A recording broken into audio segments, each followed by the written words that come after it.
Stori ya leo. Mtakatifu Thomas wa Aquino alizaliwa mnamo tarehe 28 Januari mwaka 1225 Roccasecca, Sicily huko Italy. Alizaliwa na Bwana Landolfo Sharifu mwenye asili ya Kilombard na mke wake Theodora katika ngome ya familia yao. Mtakatifu Thomas wa Aquino akiwa ni mtoto wa miaka 5 alitumwa kuishi na Wabenedikto katika Abbas jirani na Monte Cassino ili apate malezi ya msingi kwa watawa.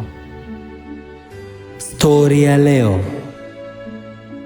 Alipofikia umri wa miaka 14 alihamia Napoli, mji mkuu wa ufalme wa Sisilia, aliposoma katika chuo kikuu maarufu kilichoanzishwa na Kaisari Federico wa pili. Mtakatifu Thomas wa Aquino akiwa na umri wa miaka 19 alijiunga na shirika la Mtakatifu Dominiko, lakini wazazi wake hawakupenda kitendo hiki, hivyo mama yake alimtuma ndugu yake ili amrudishe nyumbani.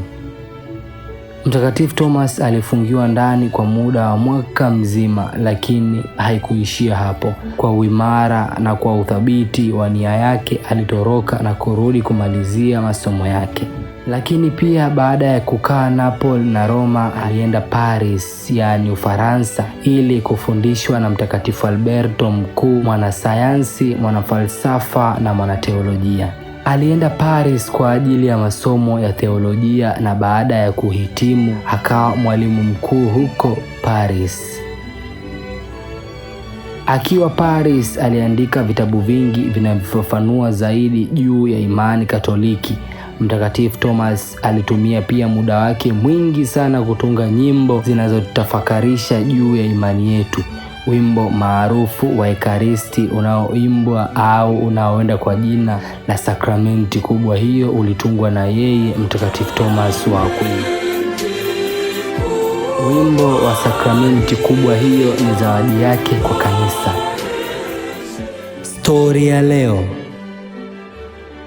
Katika falsafa alitufundisha kuwa kwa kuutazama ulimwengu na mpangilio wake, yaani na vitu vyake vyote, basi tunatambua uwepo wa Mungu. Lakini waliomfahamu Mtakatifu Thomas walisisitiza heshima yake kwa fumbo la Ekaristi. Inasemekana kwamba kuna muda Mtakatifu Thomas alikuwa akiegemeza kichwa chake kwenye tabernakulo kama kwa kusikia mapigo ya moyo ya Yesu na kupata majibu ya maswali magumu aliyojiuliza. Akiadhimisha misa aliweza kulia machozi ya huruma, furaha, shukrani kwa Bwana aliyejitoa kafara kwa ajili ya binadamu. Kwa kuwa hii ndiyo sakramenti ya mateso ya Bwana wetu Yesu Kristo, ndani yake ina Yesu aliyeteseka kwa ajili yetu. Hivyo Mtakatifu Thomas aliienzi. Stori ya leo. Mnamo mwaka 1265 hadi mwaka 1268 Mtakatifu Thomas alihama Roma ili kuongoza chuo cha Mtakatifu Sabina. Ila katikati ya mwaka 1267 Papa Clemens wa 4 alimuita kwake Viterbo. Alipohubiri mara nyingi katika kanisa la Santa Maria Nuova.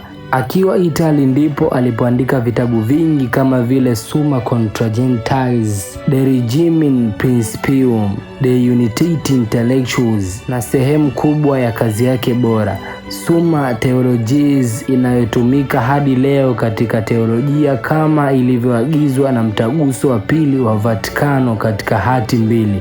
Stori ya leo. Mtakatifu Thomas wa Aquino anasisitiza kuwa kuna mambo matatu ya msingi kwa ajili ya kufikia wokovu. Mosi, kufahamu yale yatupasayo kuamini. Pili, kufahamu yale tunayopaswa kutamani, na jambo la mwisho ni kung'amua nini tunapaswa kufanya. Mtakatifu Thomas wa Aquino alifariki mnamo tarehe 7 ya mwezi wa 3 mwaka 1274 huko Fossa Nuova, Italia, na kutangazwa kuwa mtakatifu mwaka 1323 Julai ya tarehe 18 na Papa John wa 22 huko Avignon, na Papa Pius wa 5 akamtaja kuwa mwalimu wa kanisa. Stori ya leo.